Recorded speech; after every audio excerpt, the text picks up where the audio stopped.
Hello everyone, welcome to star IQ. Star IQ के इस video platform पे आप सभी का बहुत बहुत स्वागत है।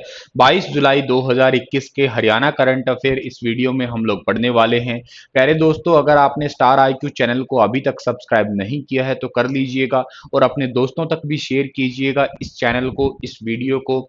और प्यारे दोस्तों, अगर आप मुझसे अनअकैडमी भी पढ़ना चाहते हैं तो डिस्क्रिप्शन बॉक्स में दिए गए मेरे प्रोफाइल लिंक पे क्लिक करके मुझे फॉलो कर सकते हैं आप।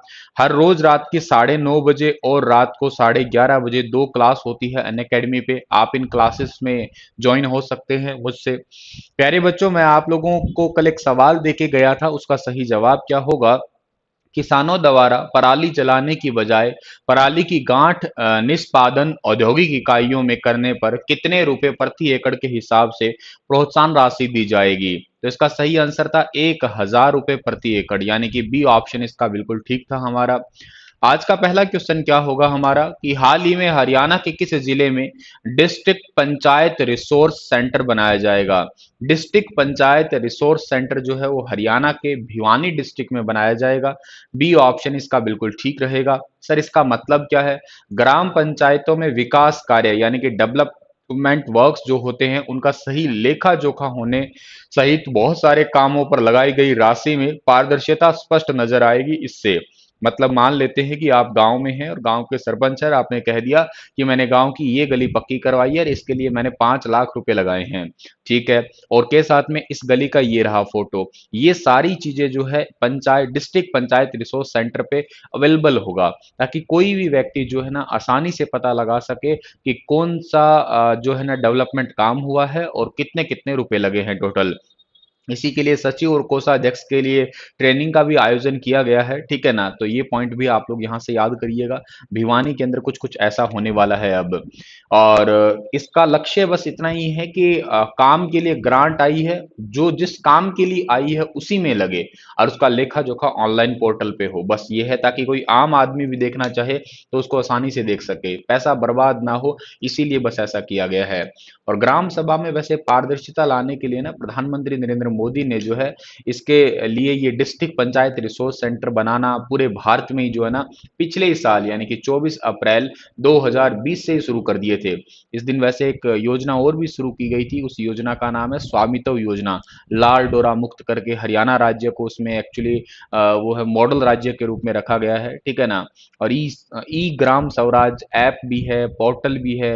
यहाँ पे पंचायत की आईडी से सारा का सारा जो है ना डिटेल देखी जा सकती है कि इस सरपंच ने क्या किया था और कितना पैसा लगा है, कितनी ग्रांट आई है।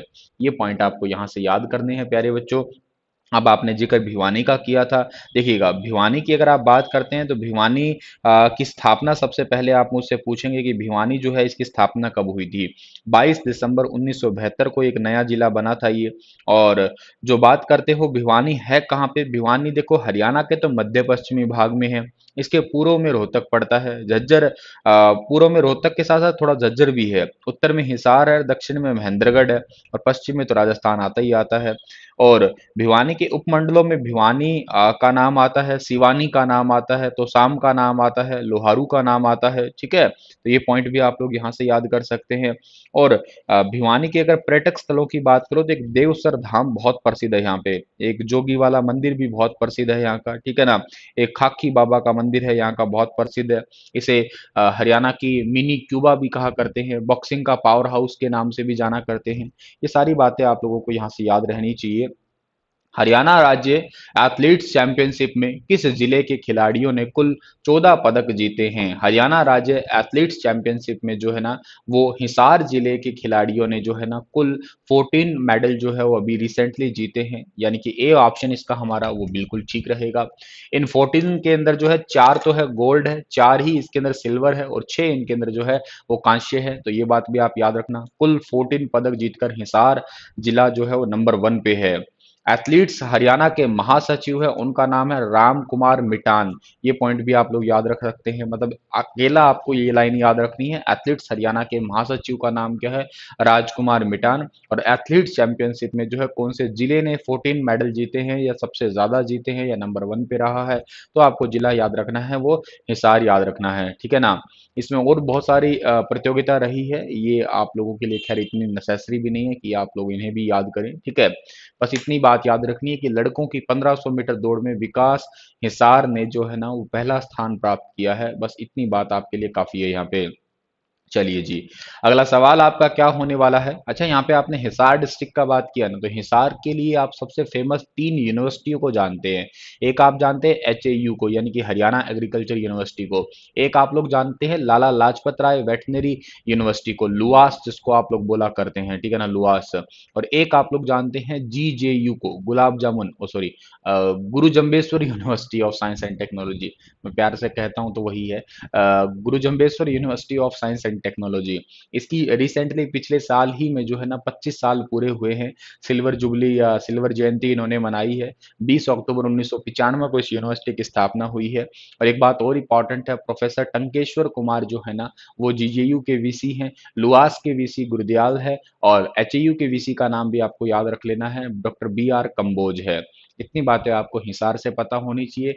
हिसार की डीसी प्रियंका सोनी है। प्रियंका सोनी को इसी बार 8 मार्च 2021 को जो है ना वो अवार्ड से भी सम्मानित किया गया था। वो पॉइंट भी आप लोग याद कर सकते हैं अंतर्राष्ट्रीय महिला दिवस के उपलक्ष्य पे।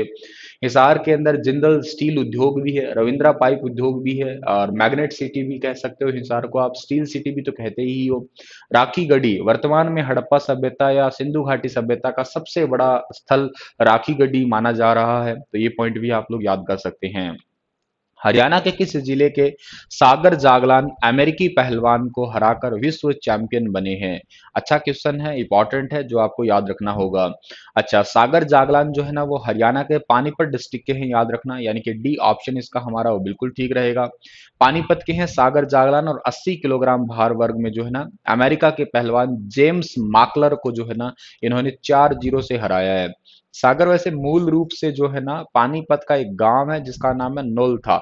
इस नोलथा गांव के रहने वाले हैं। और 18 जुलाई से हंगरी में विश्व कैडेट कुश्ती चैंपियनशिप हुई थी। हंगरी कहाँ पड़ता है? हंगरी की कैपिटल क्या है? बुडापेस्ट है। करेंसी हंगरी की फॉरेंट है। ये पॉइंट भी आप लोग यहाँ से याद कर सकते हैं, ठीक है डियर। तो काफी इंपॉर्टेंट है। बाकी सागर की और सारी उपलब्धियां भी बताऊं मैं, तो अंडर 15 कुश्ती चैंपियनशिप में इन्होंने स्वर्ण पदक जीता हुआ है। स्कूल नेशनल कुश्ती प्रतियोगिता में स्वर्ण जीता हुआ है। कैडेट कुश्ती प्रतियोगिता में 2 इन्होंने सिल्वर जीते हुए हैं। 2 बार भारत केसरी का इनको खिताब मिल चुका है। ये सागर आपको फोटो में दिखाई दे ही रहे हैं, ठीक है। ये पानीपत के रहने वाले, तो पानीपत अपने 3 युद्धों के लिए फेमस है। हालांकि आपको याद हो चुके हैं, लेकिन जब तक आप पेपर आपका पास नहीं हो जाता तब तक इन्हें रिवाइज पे रिवाइज करिए, क्योंकि पेपरों में हर बार ही पूछे जाते हैं ये।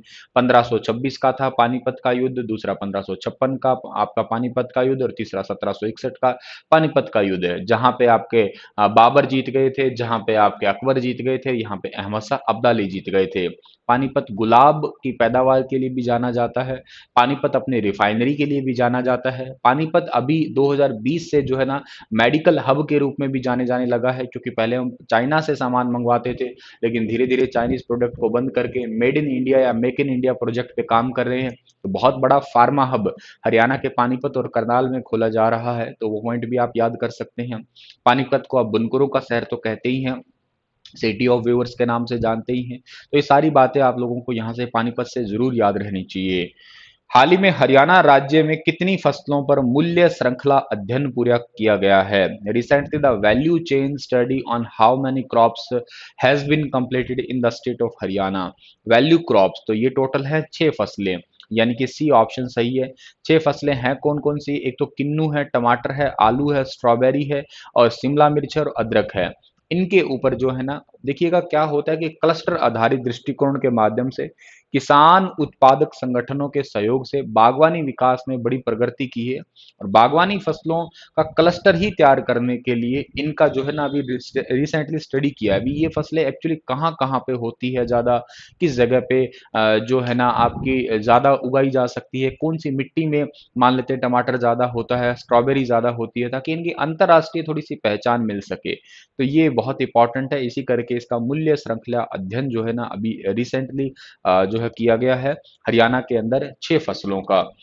अगला सवाल हमारा होगा कि हरियाणा विद्यालय शिक्षा बोर्ड ने शैक्षिक स्तर 2021-22 के लिए सेकेंडरी और सीनियर सेकेंडरी कक्षा का पाठ्यक्रम कितना परसेंटेज कम किया। अब ये क्वेश्चन मैं इसलिए पढ़ा रहा हूँ कि पिछली बार भी कुछ किया था, इस बार भी कुछ किया है। एज इट इज किया है, पिछली बार भी 30% सिलेबस को कट किया था, इस बार भी सिलेबस को 30% ही कट किया है। ऐसा क्यों किया सर? क्योंकि कोविड-19 के कारण जो है ना स्टूडेंट की पढ़ाई बहुत ज़्यादा डिस्टर्ब हो रही थी और इसी करके हरियाणा विद्यालय शिक्षा बोर्ड भिवानी का जो आपका एजुकेशन का सेशन था इस बार वाला 21-22, उसमें सेकेंडरी और सीनियर सेकेंडरी का जो सिलेबस था उसमें 30% कम कर दिया गया और पिछली साल भी ये 30% ही कम किया था। हालांकि पिछले साल शुरुआत जो है ना वो सीबीएसई ने की थी, इस बार शुरुआत हमारा एचबीएसई कर ही रहा है। ठीक है, हरियाणा विद्यालय शिक्षा बोर्ड, और हरियाणा विद्यालय शिक्षा बोर्ड जो है ना ये बना है एक्ट हुआ 1969 के तहत में।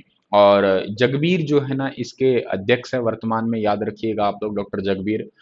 चलिए जी, अगला सवाल आपका होगा कि दिल्ली से करनाल तक रैपिड मेट्रो रेल लाइन के कितने स्टेशन बनाए जाएंगे।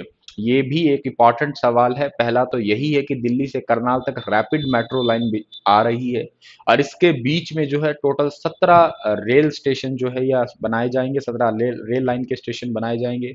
बी ऑप्शन इसका ठीक रहेगा आपका। ठीक है, दिल्ली से पानीपत मेट्रो लाइन के लिए दिल्ली से करनाल तक तो टोटल 17 होंगे, इसमें करनाल के अंदर ही टोटल जो है वो 3 स्टेशन होने वाले हैं। अच्छा, आप जिक्र कर रहे हैं यहाँ पे करनाल का। देखो, करनाल के अंदर मैंने अभी कहा था कि फार्मा इंडस्ट्री पानीपत और करनाल दोनों के अंदर, करनाल को हरियाणा का धान का कटोरा, सबसे साफ शहर बात करूं मैं अगर हरियाणा में है तो करनाल है। ओवरऑल भारत में करनाल की रैंक 17th है। इसको 3 स्टार रैंकिंग मिली है स्वच्छता अभियान के तहत। हालांकि पहला तो इसके अंदर आपको पता ही है इंदौर है, ओवरऑल में 17वें नंबर पे करनाल है। टॉप 20 में तो आया। और धान का कटोरा कहते हैं, लिबर्टी जूतों का उद्योग है, इसके लिए भी बहुत ज्यादा प्रसिद्ध है करनाल। ठीक है, तो करनाल की ये सारी बातें आप लोगों को यहाँ से याद जरूर रह लेनी चाहिए। चलिए, अगला सवाल है कि हरियाणा के किस जिले में आयुष्मान योजना के तहत नया पायलट प्रोजेक्ट शुरू किया गया है। आयुष्मान योजना क्या है सर? आयुष्मान योजना ये है कि जो गरीब परिवार होते हैं उनको 5 लाख रुपए तक का फ्री में इलाज जो है वो प्रदान करना, यही है आयुष्मान योजना। और इसके तहत एक नया पायलट प्रोजेक्ट स्टार्ट किया गया है और ये प्रोजेक्ट अंबाला के अंदर स्टार्ट किया है, यानी कि ए ऑप्शन इसका ठीक रहेगा। स्वास्थ्य विभाग अंबाला की ओर से आयुष्मान योजना को लेके एक नया पायलट प्रोजेक्ट स्टार्ट किया है और इसके तहत आयुष्मान योजना में आने वाले परिवारों के 55 वर्ष से ज्यादा उम्र के जो व्यक्ति हैं उनको स्वास्थ्य विभाग की आयुष मित्र टीम के द्वारा संपर्क किया जाएगा और उनकी बीमारी के बारे में पूछा जाएगा। मतलब जो 55 साल वाले हैं उनको जो है ना वो आना नहीं पड़ेगा। ठीक है, उनके पास ही जाके एक्चुअली टेली मेडिसिन सेवा कह सकते हो आप लोग, इनका इलाज किया जाएगा और वही बात है, फ्री में ही इलाज किया जाएगा। ये काम एक नया स्टार्ट किया गया है अभी रिसेंटली अंबाला के अंदर। अंबाला को आप अंबा नामक राजपूत की वजह से जाना करते हैं, ये पॉइंट भी आप लोग याद रखिएगा। अंबाला को आप अंबा नामक राजपूत या आम की पैदा ज्यादा होती है या अंबिका माता का मंदिर है, इन सभी के लिए जानते हैं। अंबाला की स्थापना कब हुई थी? 1 नवंबर को हुई थी, 1966 को हुई थी। सुचेता कृपलानी जो भारत में किसी भी राज्य की पहली महिला मुख्यमंत्री बनी थी वो भी अंबाला की थी। अंबाला बस स्टैंड का नाम 14 फरवरी 2020 के बाद सुषमा स्वराज के नाम पे बना हुआ है। ठीक है, सुषमा स्वराज का संबंध भी यहीं से ही था, हालांकि उनका ननिहाल था, ये जन्म इनका पलवल में था। और बात करें ओमपुरी की तो भी संबंध इनका है, परिणीति चोपड़ा का भी संबंध यहीं से ही है। ठीक है, तो ये पॉइंट आप लोगों को यहाँ से याद रहने चाहिए। हरियाणा की मिक्स सिटी, हरियाणा के ट्विन सिटी, हरियाणा की इलेक्ट्रॉनिक सिटी, हरियाणा की साइंस सिटी, ये सारे ही जो है ना अंबाला को ही आप लोग टैग दिया करते हैं। 1857 की क्रांति भी सबसे पहले स्टार्ट हुई थी अंबाला से ही हुई थी और उसमें श्याम सिंह नाम के गद्दार थे, वो पॉइंट भी आप लोग याद कर लेना। चलिए डियर, इसी के साथ में इस लेक्चर को तो मैं वाइंड अप कर रहा हूं। आप लोगों से सवाल पूछ रहा हूं कि हरियाणा के कितने जिलों में एकीकृत सैनिक सदन बनाए जाएंगे? 8, 10 और 15 और 20 बताइए विस्तार से। कल फिर हाजिर होऊंगा लेटेस्ट अपडेट के साथ। स्टार आईक्यू चैनल को सब्सक्राइब नहीं किया है तो कर लीजिएगा। मुझसे कंप्यूटर पढ़ना चाहते हैं तो स्टार आईक्यू एप्लीकेशन पे जाइएगा और एक कंप्यूटर का फुली डिजाइन कोर्स आपको मिलेगा, वहां पे बहुत मजा आएगा पढ़ के। आप उस कोर्स को लेके एंजॉय कीजिएगा, अपना कंप्यूटर का सिलेबस कंप्लीट कीजिएगा। Thank you so much.